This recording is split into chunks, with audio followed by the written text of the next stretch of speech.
So let's talk about the controversial flop movie that will be forgotten in a couple weeks, called Ghost in the Shell.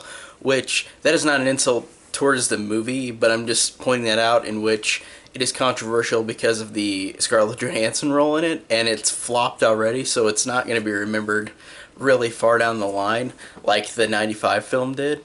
But Ghost in the Shell 2017 is interesting because I've seen the '95 version, and I've only seen that. I haven't watched any of the sequels or read the manga or watched the TV show or anything. I've only seen the '95 film. So going into this, I also haven't seen the '95 film in a while either, so I kind of went in cold because I kind of forgot what had happened in that film, besides the basics in which just this robotic woman is trying to figure out her past, and trying to figure out what she was. So that's pretty much what I remember from the '95 film, but in essence, I feel like even if I did watch that, I feel like it would be pretty similar to this. From what I hear, it's pretty close to that film, the animated manga or anime film. So I'm curious to why this is so much hated so much more than that one, besides the fact that we've got a white actress in a Japanese character's role.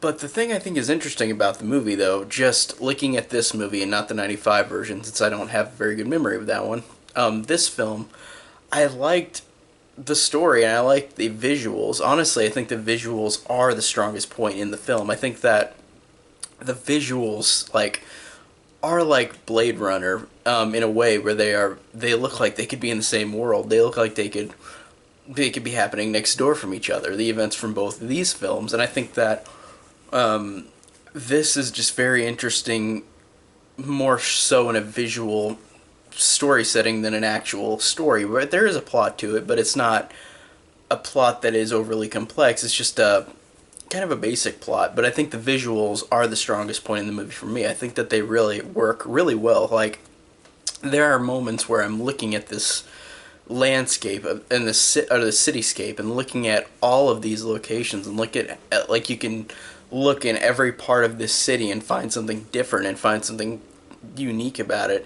And I really thought that that was a cool thing with the visuals. But the story, I think, was fine. I didn't think it was bad at all.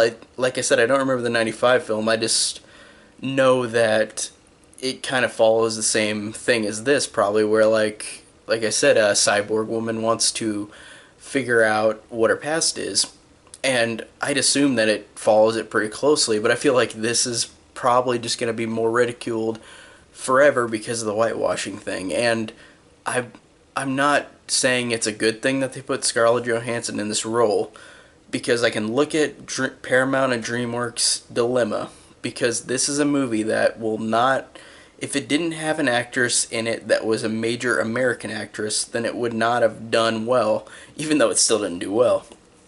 But I'm not defending it. I'm not defending their choice.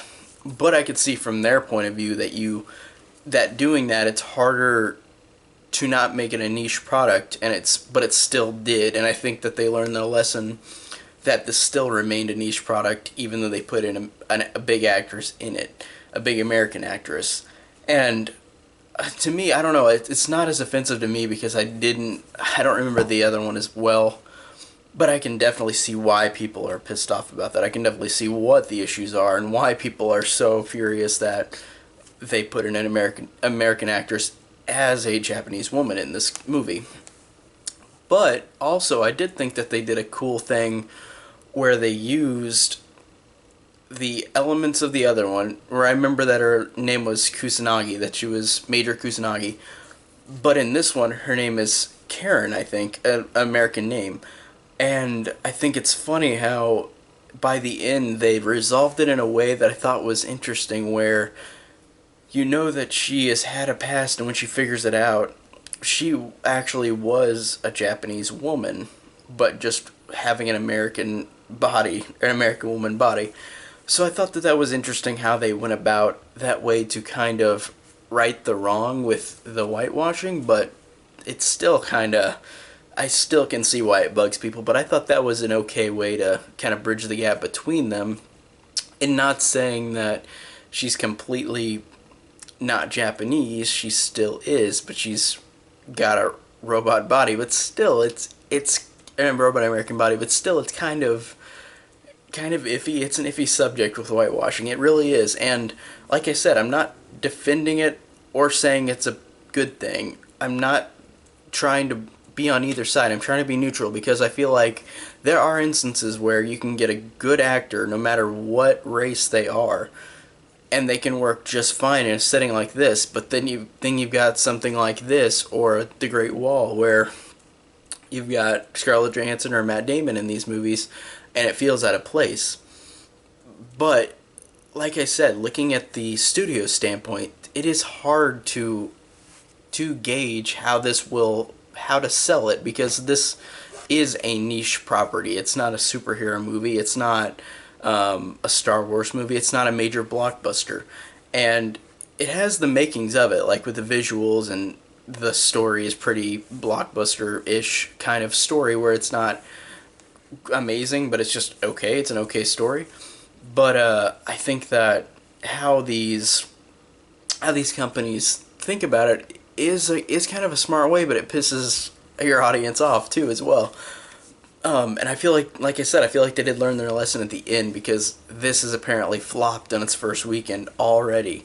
And they were saying that if they replace Scarlett Johansson now and put an Asian actress in it, that it would have made more money. But I honestly don't think so. I honestly think it would have made it worse because you, like I said, this is a niche thing, and it's hard to gauge how you really can make money off of this in an American with Americans because there are some Americans like myself that really like Japanese culture and Japanese anime and and video games and stuff, a lot of Japanese stuff, and I think that it is a niche thing, and I wish it wasn't because I really love these things and appreciate what anime and manga and Japanese video games do and Japanese movies. What they do because they are really good, but it's just not something a lot of Americans just automatically go towards. Like I know people who don't care about anything not American, and I think that to me that's kind of dumb, but I like how you can look at something different at a different point in the different area in the world and see how they make film and make stories.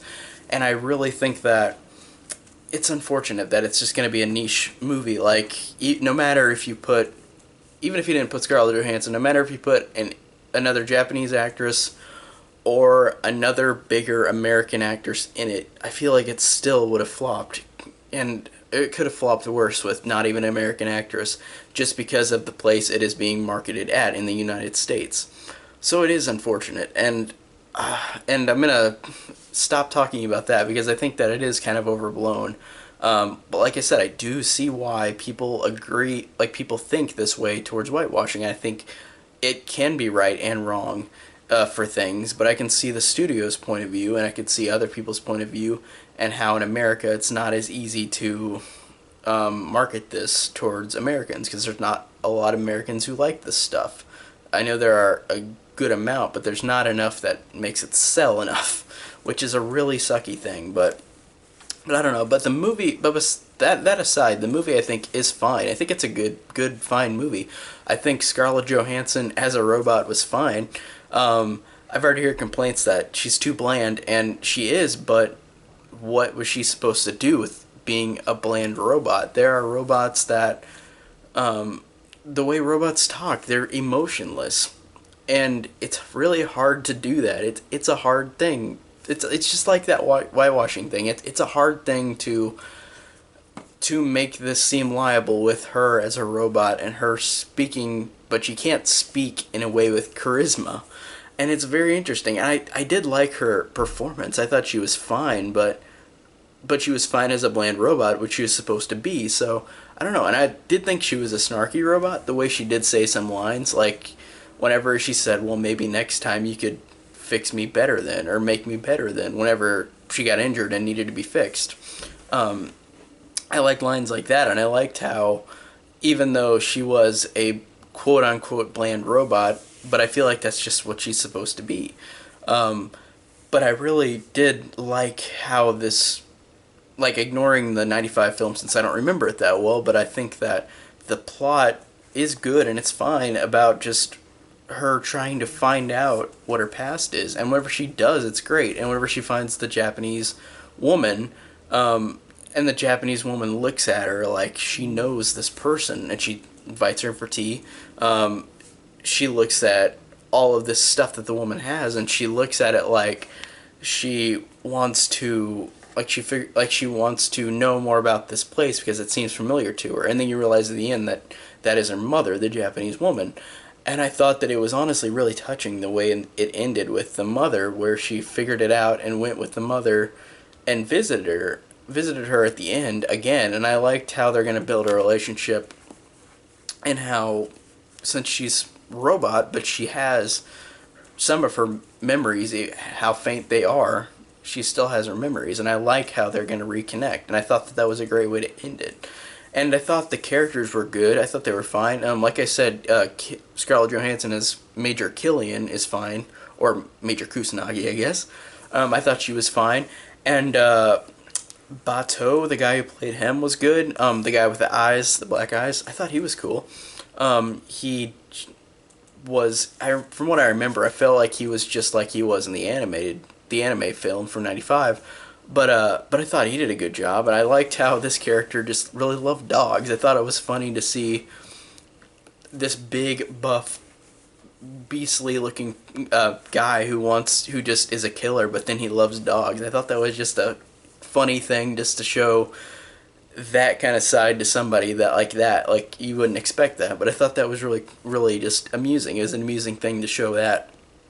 And and like I said, the story is good, but it's kind of basic. It's just her trying to figure out her memories um, while she's being hunted too by a cutter who is trying to stop her at the end. And like, I think how the character Killian goes through these motions, I think, is fine. And I liked how she thinks at the beginning like her parents died and she was the only survivor of something, but then you realize that the doctor who works on her implanted those memories in her, so she's completely